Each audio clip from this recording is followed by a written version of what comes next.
Какво трябва да знаете преди да закупите водомер за топла вода?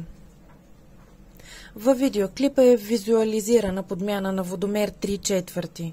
Ако на вашия водомер има обозначение QN или номинален дебит 1,5 метра кубични или Q3 постоянен дебит 2,5 метра кубични, то той е с размер 1/2. Ако на вашия водомер има обозначение QN номинален дебит 2,5 метра кубични или Q3 постоянен дебит 4 метра кубични, то той е с размер 3/4. Как да определите дали водомера във вашето жилище е с валидна проверка? За този тип водомери можете да видите годината на производство 1994, оградена в червено.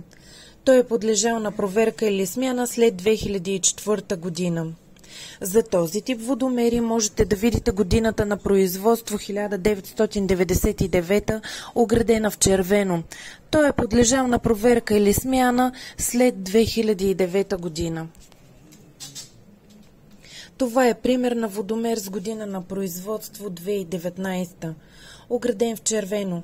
Той е подлежал на проверка или смяна след 2029 година, като в този случай водомера трябва да бъде подменен преди 31 декември 2026, за да отговаря на условията съгласно Закона на енергетиката.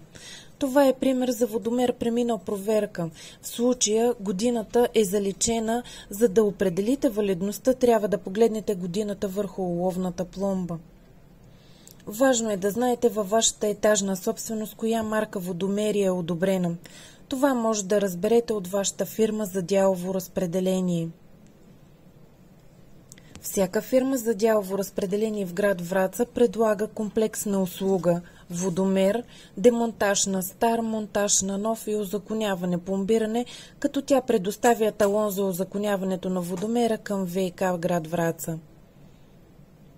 Топлофикация Враца ЕАД предлага водомери на производителите Siemens и Hydrodigit на конкурентни цени в града.